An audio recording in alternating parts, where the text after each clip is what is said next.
Hey everyone, I've noticed that many of you are enjoying the videos, but most of you haven't subscribed yet.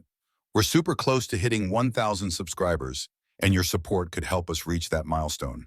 If you're enjoying the content, please hit that subscribe button and give this video a like. It really makes a huge difference and helps us keep creating more awesome content. Thank you so much for watching and supporting. The coffee machine sputtered, the low hum of brewing beans filling the kitchen.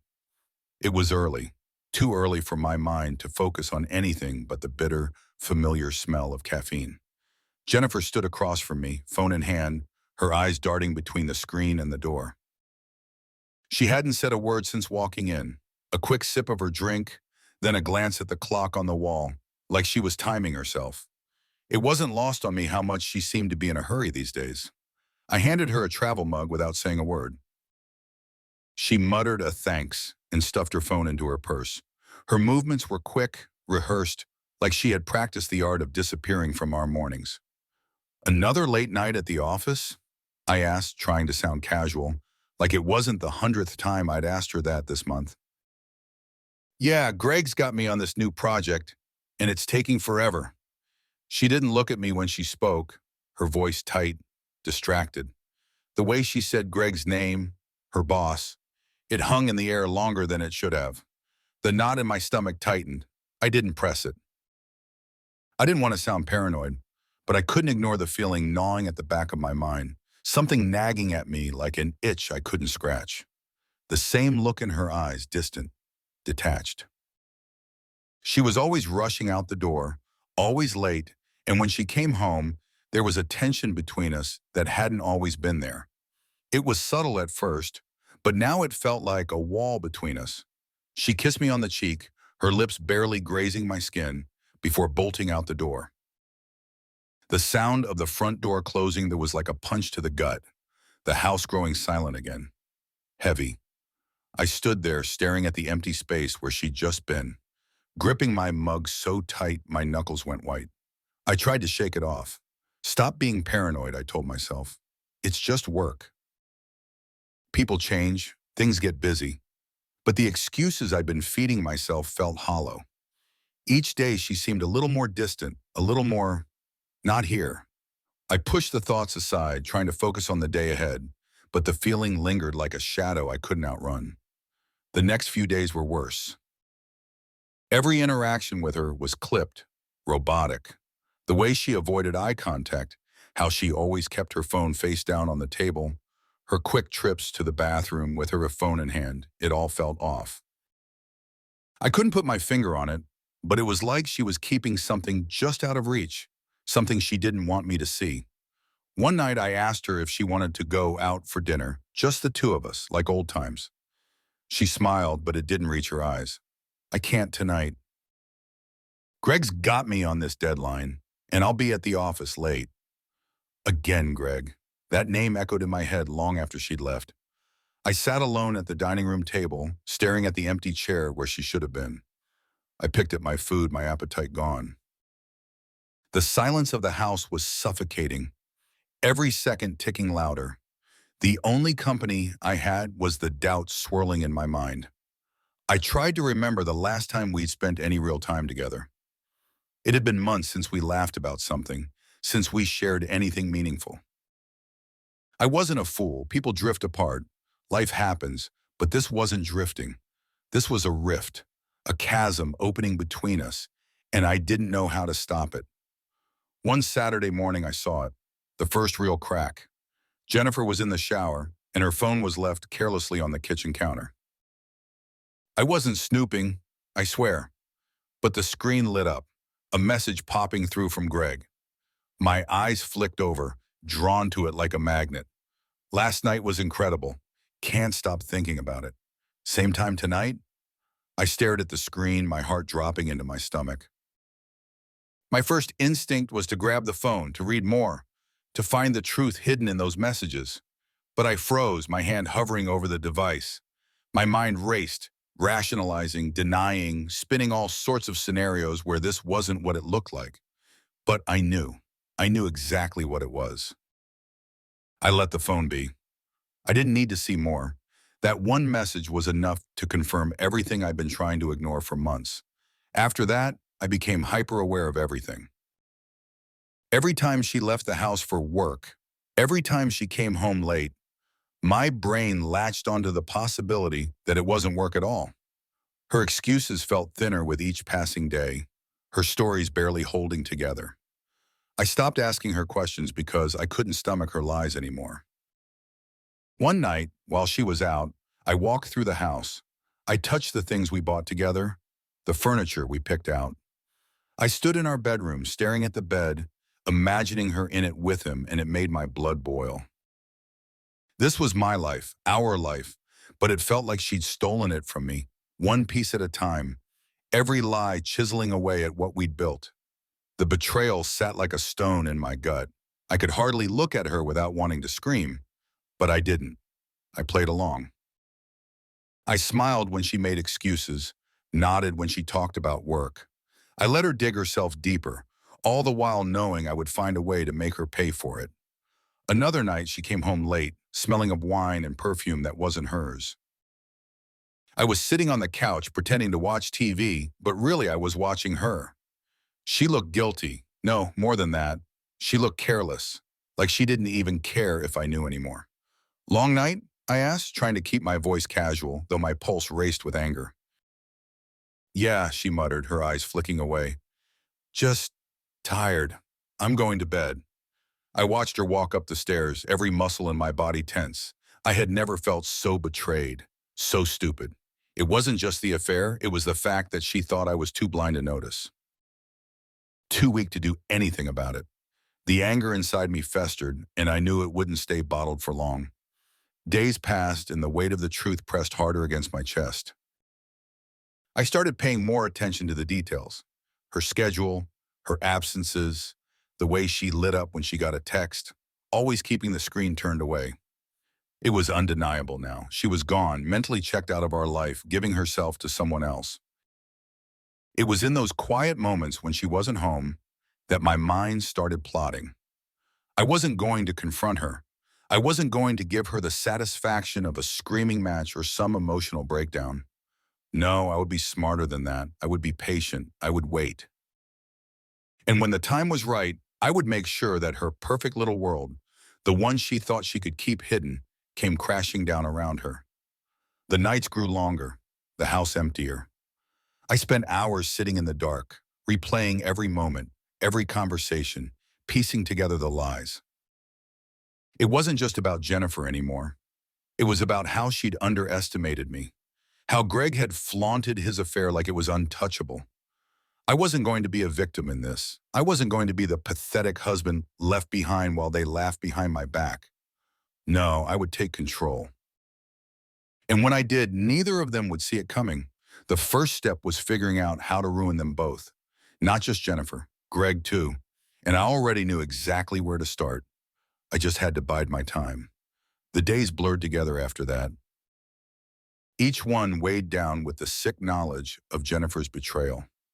I kept my distance from her, not physically but emotionally, drawing a quiet line between us that I knew she sensed. She'd grown cautious in her own way, but not enough. Maybe she thought I was too blind to see what was right in front of me, or maybe she just didn't care anymore. Either way, it didn't matter. I watched. I waited. At night, she'd sit on the couch, her phone glued to her hand, thumb scrolling furiously as if the screen held some kind of salvation. She rarely glanced my way, probably relieved I wasn't asking questions anymore. That was her mistake. She thought my silence meant indifference. In reality, it meant I was calculating every single move.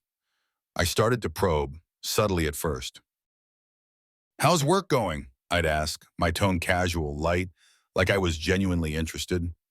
Jennifer's answers were always the same, vague and rehearsed. "Busy. Greg's really pushing us hard on this project," she'd say, her eyes never leaving her phone. Always Greg. It didn't take a genius to figure out she was lying, but I let her believe I bought it. It was easier that way. The tension between us grew like a festering wound. Every word, every glance felt forced. I knew she was hiding something, and the more I thought about it, the angrier I became. I'd catch her in small lies. Nothing big enough to confront her about, but just enough to drive the knife deeper. One day it would be that she was working late, but her social media would show she had liked some post in the middle of her supposed meeting. Another day she'd tell me she was at a lunch with coworkers, yet her phone's GPS data, which I'd learned to track, told a different story.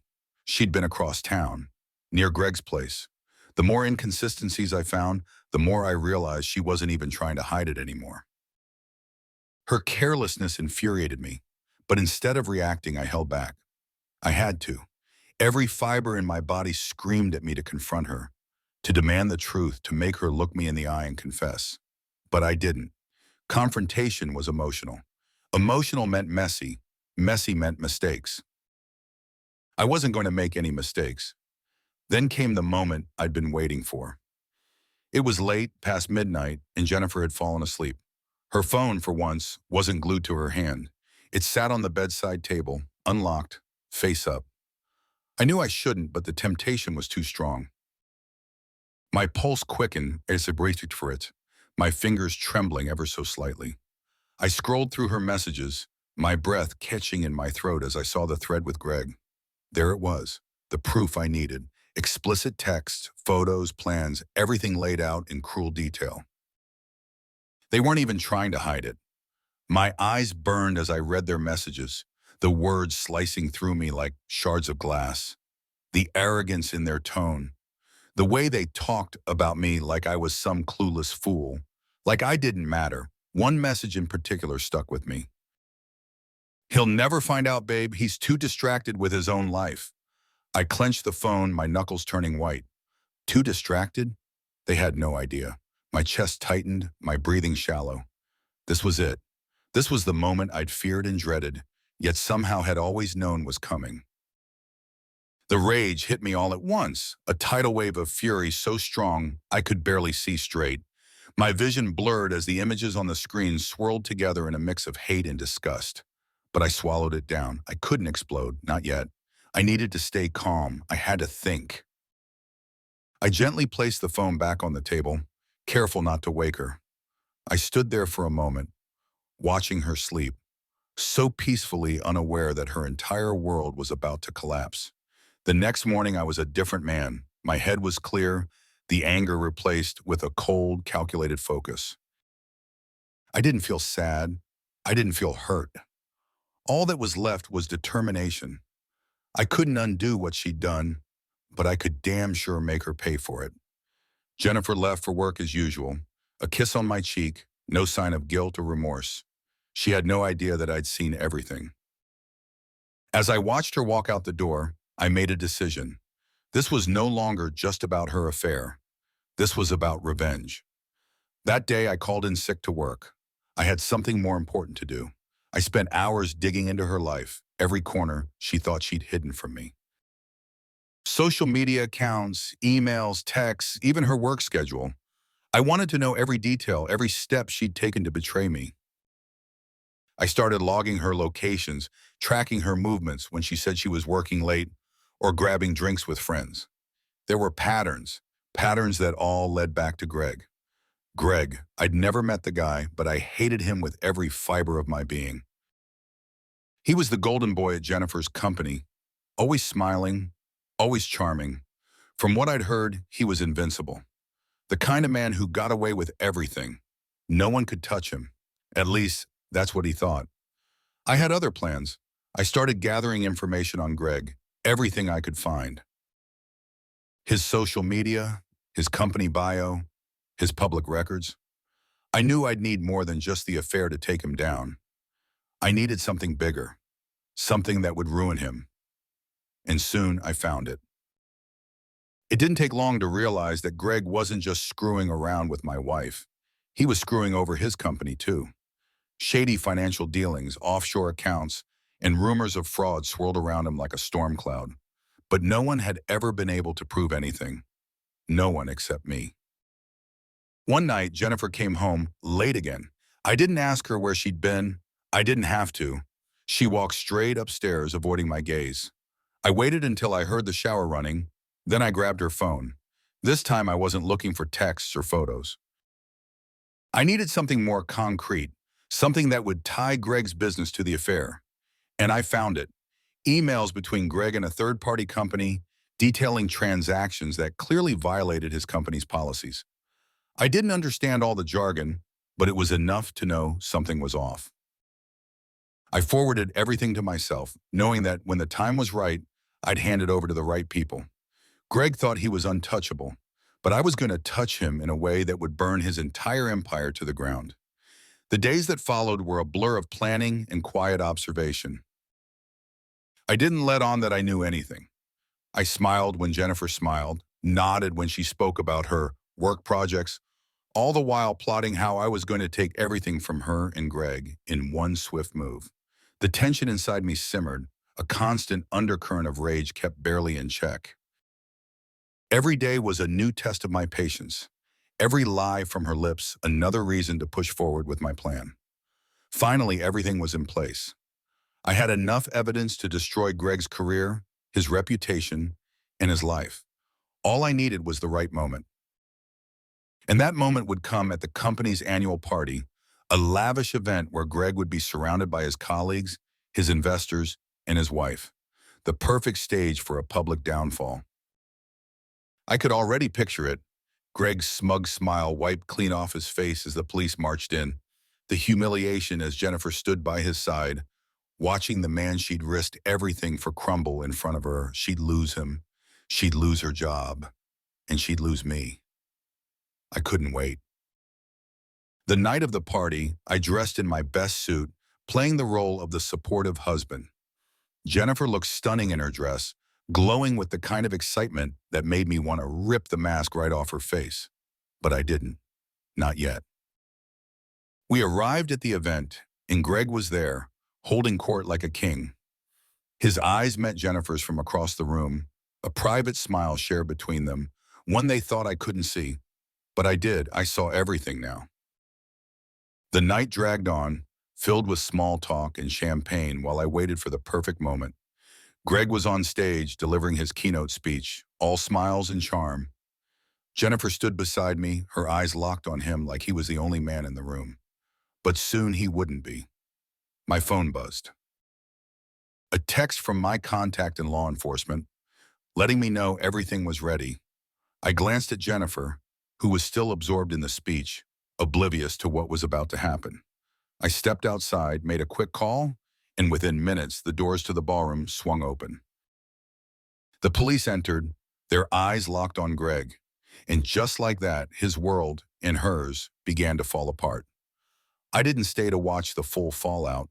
I didn't need to. The look on Jennifer's face as she realized what was happening, as she turned to me with wide, pleading eyes, that was all the satisfaction I needed. As I walked away from the party, the sound of sirens and chaos behind me, I felt lighter than I had in months. It was over. Everything was falling into place, but this wasn't the end. No, the real confrontation was yet to come. In the days after the party, I was relentless. Each moment, each action was deliberate, calculated. The thought of confronting Jennifer outright had been gnawing at me, but I wasn't going to give her or Greg the satisfaction of a predictable, emotional confrontation. No, this was beyond the affair now. This was about control, mine. I had given her all the rope she needed to hang herself, and she was swinging from it, blissfully unaware of the storm brewing behind my eyes.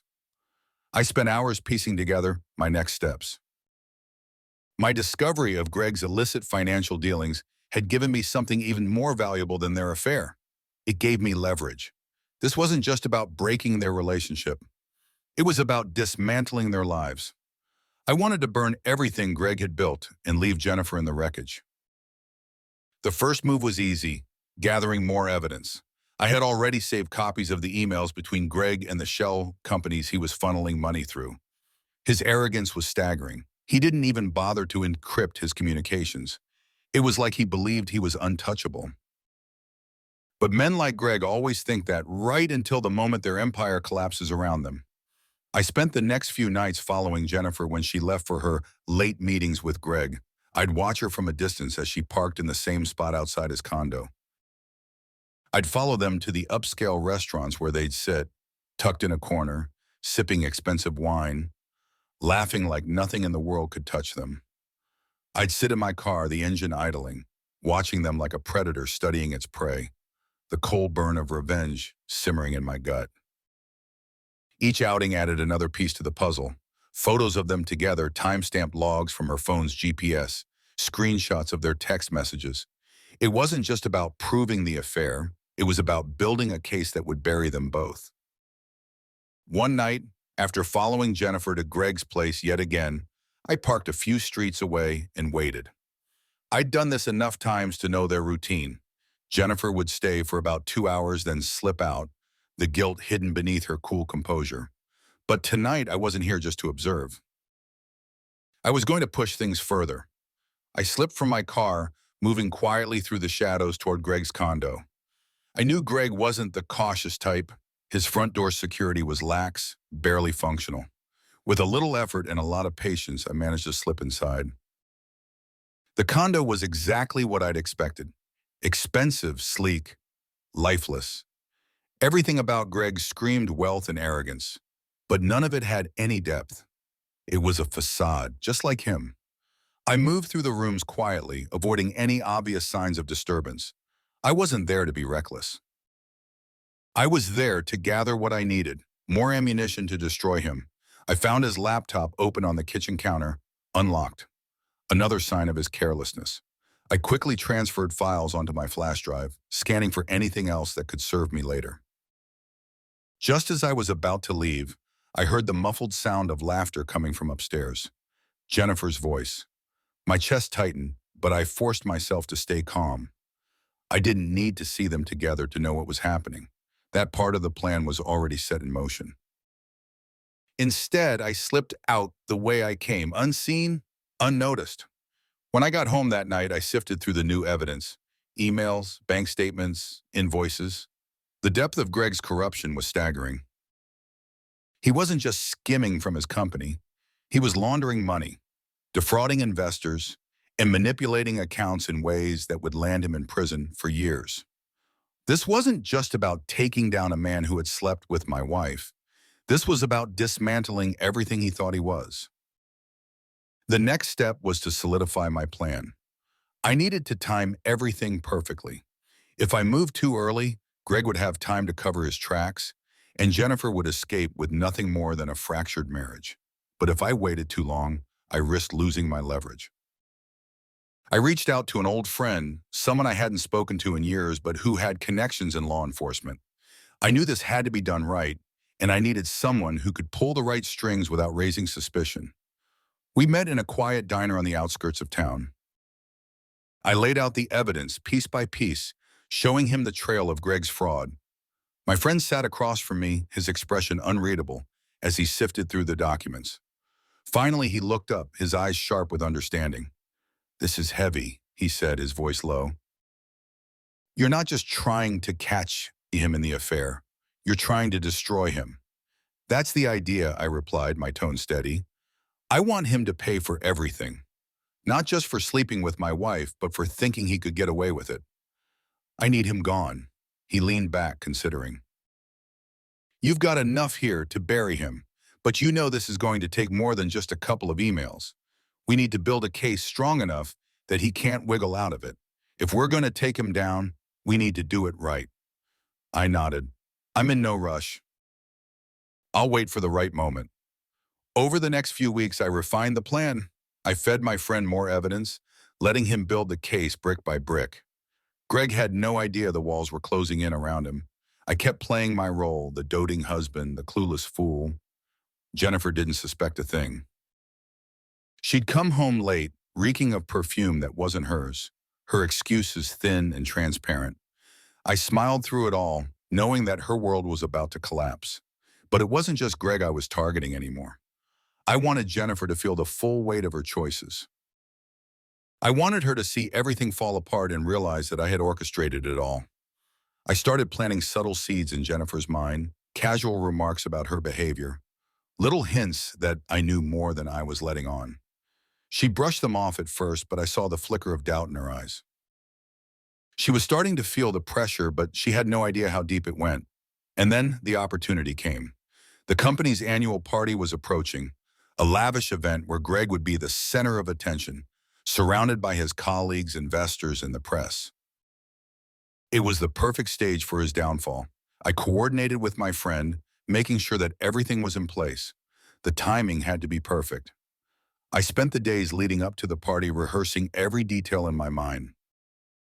I pictured the look on Greg's face when the police walked in, his smug confidence crumbling as they placed him in handcuffs.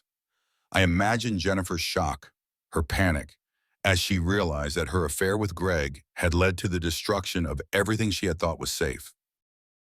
But I wasn't just going to watch it happen from the sidelines. No, I wanted to be there when it all came crashing down. I wanted to see the look in their eyes when they realized that I had orchestrated every moment of their demise. The night of the party finally arrived. I dressed in my best suit, the picture of calm. Jennifer, as usual, looked stunning, her smile bright and carefree. She had no idea what was about to happen. As we arrived at the venue, I could feel the anticipation building in my chest. This was it. This was the moment I had been waiting for. Greg was already there, playing the role of the charming CEO, shaking hands and flashing that fake smile at everyone in the room. Jennifer stayed close to him, her eyes bright with admiration. It made me sick to watch, but I stayed composed. I was in control. The party went on, the music swelling as people danced and drank, oblivious to the storm about to hit. I bided my time, waiting for the perfect moment. My phone buzzed in my pocket, a message from my friend, letting me know everything was in place. I excused myself from the crowd, slipping outside to make the final call. My heart pounded in my chest as I spoke to my contact, giving the signal. It was time. I stood by the entrance, watching the scene unfold inside, waiting for the chaos to erupt. Minutes later, the doors burst open. The police entered, their presence cutting through the party like a blade. People turned, confused murmurs filling the room as the officers moved toward Greg. The moment they reached him, his smile faltered. His confusion quickly turned to shock as they placed him in handcuffs, reading him his rights.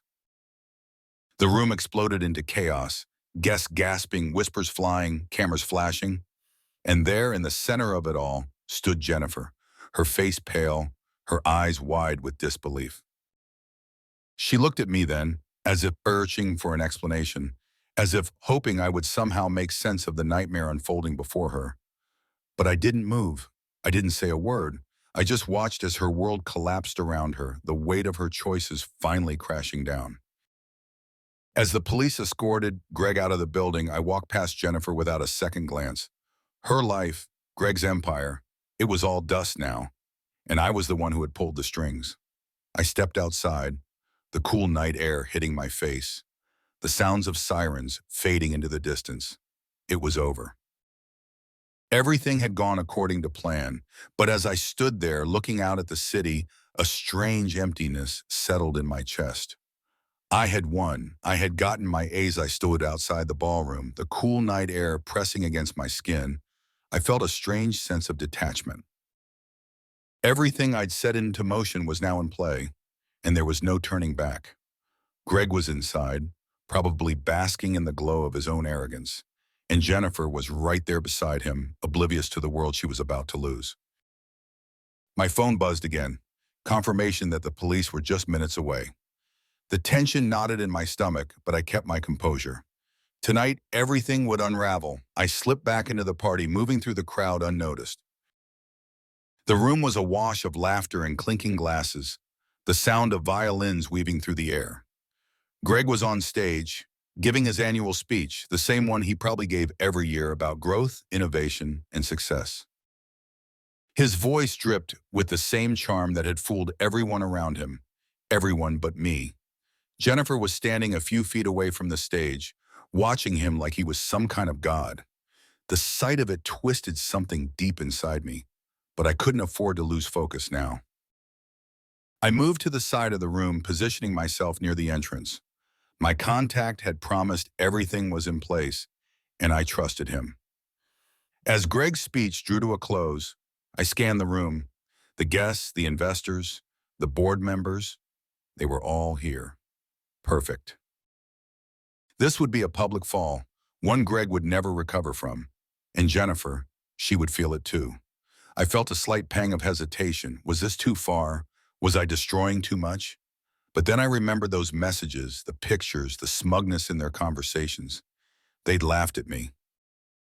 They'd thought I was a fool, distracted by my own life while they did whatever they wanted. No, this was exactly what they deserved. The doors swung open. In a perfect sweep, 6 officers stepped into the ballroom, their presence instantly shifting the atmosphere. The music faltered, and a ripple of confusion spread through the crowd. Greg's voice mid-sentence trailed off. The room held its breath as the officers marched straight toward the stage. Greg's eyes widened, disbelief splashing across his face. Jennifer turned, her confusion rapidly morphing into panic. For a moment, time seemed to slow. I watched as Greg's smile faded, his bravado collapsing under the weight of what was happening. The officers reached him, pulling him down from the stage, his arms twisting behind him as they snapped the cuffs into place. Gasps erupted around the room, the crowd frozen in stunned silence. Cameras flashed, phones raised to capture the moment. This wasn't just a scandal, this was a spectacle. "What the hell is this?" Greg spat, his voice breaking as the officers read him his rights. His eyes darted around the room, landing on me, desperation flashing behind them.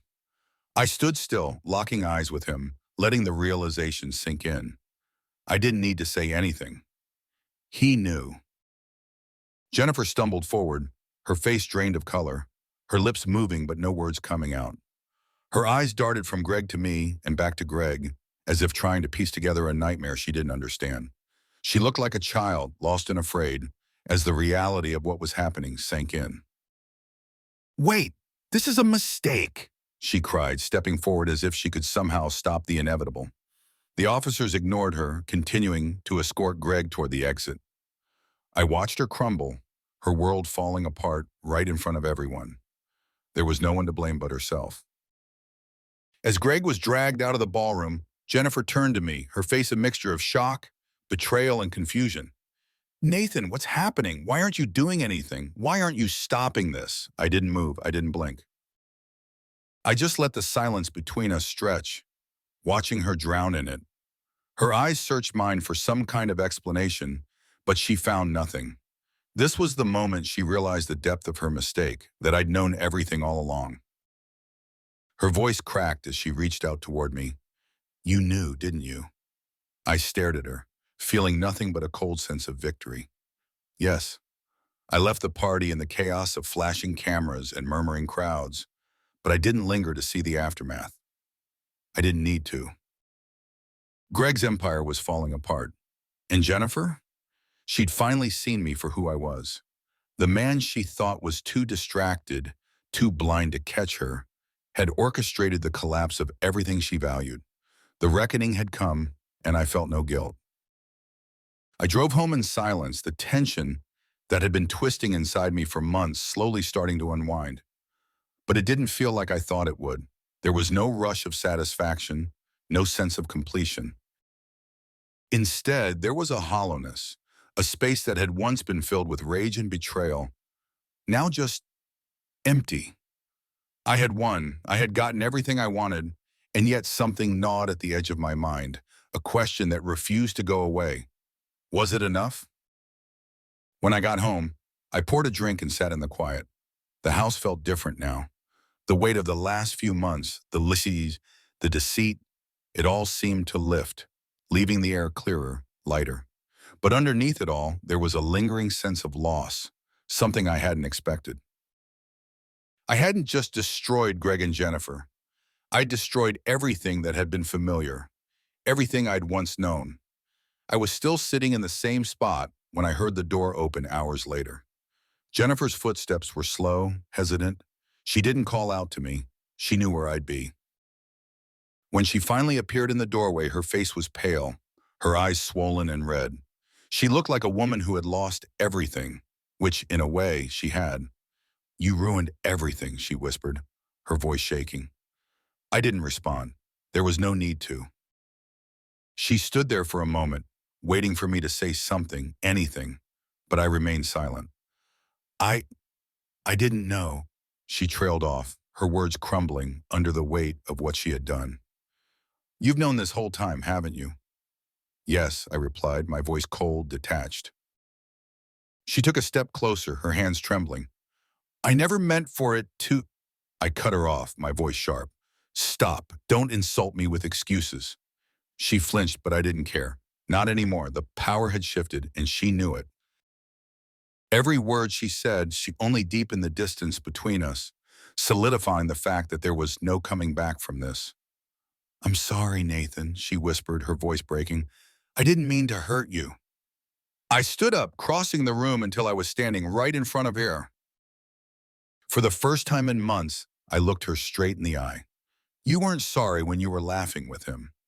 You weren't sorry when you were sneaking off behind my back.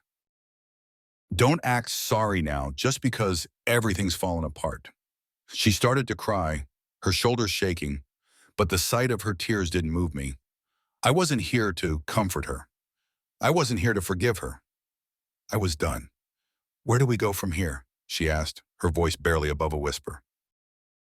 I stepped back, the finality of my decision settling over me like a weight lifting from my chest. We don't. You made your choice, Jennifer. Now you have to live with it. I didn't wait for her to respond. I walked past her, grabbing my keys from the table and headed for the door. As I stepped outside, the cool night air hit me again, and for the first time in months, I felt free. I had done what I needed to do. There was no going back. As I drove away, the city lights blurred in the distance, a new beginning somewhere out there waiting for me. I had burned everything to the ground, but now, standing in the ashes, I realized that I didn't need the past. I had everything I needed to move forward, and for the first time in a long time, I was ready. It was over. Back at home, I sat in the dim living room, nursing a drink, waiting for Jennifer to come back. I could feel the weight of what was about to happen pressing down on me, but there was no turning back. The confrontation was inevitable. The truth hung in the air between us, suffocating the space where our marriage had once existed. All that was left now was the wreckage. The front door creaked open, and I heard her tentative steps. She wasn't rushing. She knew. The silence in the house was too heavy, too loud to ignore. She had already sensed what was coming. I didn't turn as she entered the room, lingering near the doorway. Her presence, once familiar, now felt alien, like a stranger who had broken into my life. For a moment, neither of us spoke. The air between us was thick with unspoken words, accusations, and guilt. Can we talk? She finally said, her voice small, fragile. I set my glass down on the coffee table, the clink of it breaking the oppressive silence. Slowly, I turned to face her. The sight of her now, a woman unraveling, her composure slipping, did nothing for me. Where there might have once been pity, sympathy, or even love, now there was only cold resolve. We need to talk, I said, my voice measured. But I think you already know what this is about. Her eyes searched mine, desperate for any sign of softness, for a crack in my armor. Nathan, I'm sorry, Don't, I interrupted, my voice firm. Don't insult me by pretending you didn't know what you were doing. She flinched, her shoulders curling inward, like she was trying to shrink away from the words, from the truth. But there was no escape now. I was stupid, she stammered. I made a mistake. I didn't mean for it to get this far. I stood up, cutting her off mid-sentence, closing the distance between us. A mistake? My voice was low, steady, but the anger beneath it was palpable. A mistake is spilling a drink, forgetting a birthday. What you did wasn't a mistake. It was a choice. A series of choices. Over and over, you chose to lie, to cheat, to betray me. Tears welled up in her eyes, but they didn't move me. Not anymore. I had spent months drowning in my own pain, my own grief. Her tears didn't mean anything to me now. I didn't want to hurt you, she whispered, her voice cracking. You didn't want to hurt me? I echoed, my tone incredulous. Then what did you want, Jennifer? Was it worth it? Sleeping with Greg while I was here? Trusting you? Loving you? Did it make you feel powerful? Or were you just bored? She shook her head, tears spilling down her cheeks. It wasn't like that, Nathan, I swear. I took a step back, holding up my hand to stop her. Enough, I'm done listening to your excuses. You think I don't know what it was like? You think I didn't see the messages? The photos? You thought I was blind, didn't you? Too wrapped up in my own life to notice what was right in front of me. Her breath caught, and for a moment she couldn't speak. Her face paled, the blood draining from her skin as the reality of her situation finally settled in. She opened her mouth to say something, but no words came out. I walked over to the desk, picking up a file I had prepared, the final nail in the coffin. Do you know what this is? She stared at the folder in my hand, her brow furrowing in confusion. What? What is that? I tossed it onto the coffee table between us. That's the evidence I've been gathering, not just about you and Greg, but about him. The fraud, the embezzlement, everything that's going to put him in prison for a long, long time. And you were right there with him, Jennifer. Right in the middle of it. Her eyes widened in horror, her hands trembling as she reached for the folder. She flipped it open, her gaze scanning the documents, the bank transfers, the emails. Each page she turned seemed to pull her further into the abyss of what she had been part of, whether she knew it or not. I didn't know, she stammered, her voice barely audible. I didn't know about any of this. Nathan, I swear, I didn't. I laughed, a harsh, bitter sound. Of course you didn't. You were too busy sneaking around, thinking you could outsmart me. But that doesn't change what happened. He's going to prison. His company is going to implode, and you're going to have to live with the fact that you were part of it. She stood there frozen, the folder slipping from her hands and scattering papers across the floor. She was unraveling, just like I had planned. Nathan, please, she begged, her voice breaking. I'm so sorry. I didn't mean for any of this. I'll do anything. Please don't leave me. There it was, the desperation, the fear. She wasn't sorry for what she had done. She was sorry for getting caught, sorry for losing the life she had taken for granted. But I wasn't going to let her off that easily. I stepped closer, looking her in the eye, my voice cold and final. You destroyed us, Jennifer. You made your choices, and now you have to live with the consequences. I'm done. Her knees buckled and she collapsed onto the couch, sobbing, her hands covering her face. But there was nothing left for me to give her. I had spent months trapped in the pain she had caused, but now it was her turn to feel the weight of it. She begged through her tears, please, Nathan. Don't leave me. We can fix this. I'll make it right. I shook my head slowly. There's no fixing this. You can't unbreak what's already shattered. I turned away from her, heading toward the door. The house, once filled with memories of us, now felt hollow, like a mausoleum of a life that was dead. As I reached the front door, I paused, my hand resting on the handle.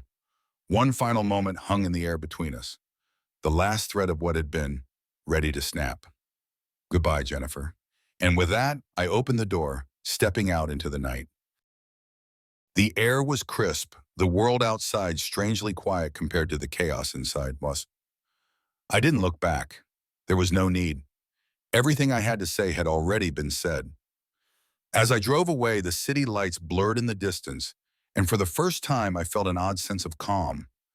It wasn't satisfaction. It wasn't happiness, it was something quieter, something colder. I had gotten what I wanted, my revenge, but there was no joy in it, only a hollow sense of finality. The road stretched out in front of me, and I kept driving, not knowing where I was headed, but certain that wherever it was far away from the wreckage I'd left behind. I had taken everything from her, just as she had taken from me. But the scars were still there, and I knew they would be with me for a long time. The night swallowed me whole, and for the first time in months, I didn't feel like a man on the edge of destruction. I was past that now. It was over. As I drove into the stillness of the night, I thought about what I had done. I'd spent months obsessing over this, over her, over Greg. Every decision, every calculated step had led to tonight. Now it was over. Jennifer's life lay in ruins. Greg was likely facing a long, humiliating fall from grace, and I had finally exacted the revenge I had fantasized about for so long. But as the adrenaline from the night's events began to fade, the hollowness in my chest deepened. The road stretched endlessly before me, and with each passing mile, the weight of what I had lost began to settle in. I had gotten what I wanted, but it felt far from satisfying. I had destroyed their lives, but in doing so, had I also destroyed a part of myself? Revenge hadn't brought the closure I thought it would. It hadn't erased the betrayal, the months of pain, the sleepless nights spent wondering why I wasn't enough for her. The scars were still there, invisible but searing, and I knew they would remain long after the dust settled. I wasn't the same man who had discovered those texts on Jennifer's phone. I had become someone else, someone colder, harder. As I turned onto the quiet street that led back to my house, I realized I had no idea what I was coming home to. The place I had once thought of as a refuge had become a prison of lies and deceit. It wasn't home anymore. It was just a shell, a reminder of everything that had been shattered. I parked in the driveway, killing the engine but not moving. For a long moment, I just sat there, staring at the darkened windows of the house I no longer recognized. Everything felt different now. I had spent so much time planning my revenge, but I hadn't given any thought to what came after. What now? What was left of me? I wasn't just free of Jennifer's betrayal. I was free of everything that had defined me for the past few years. The marriage, the house, the future we had once imagined together, it was all gone, burned to the ground, and I was standing in the ashes, wondering what to do next. I got out of the car and stepped onto the front porch, hesitating before opening the door. The house was eerily silent, the air thick with the aftermath of the confrontation earlier. Jennifer's things were still scattered throughout, her coat draped over the chair, her keys on the kitchen counter, but they felt like relics from a past life, a life that no longer existed. I poured myself another drink and sank into the couch, staring at the blank TV screen. The weight of the silence pressed down on me. I thought revenge would fill the emptiness, but instead, it had only deepened it. Was it worth it? That question echoed in my mind, gnawing at me. I had spent so much time focused on making them pay, but now that it was over, I couldn't shake the feeling that I had lost something greater than what I had taken from them. My sense of self had eroded piece by piece until all that was left was this cold, detached version of the man I used to be. I took a sip of my drink, the burn of the alcohol doing nothing to numb the ache inside.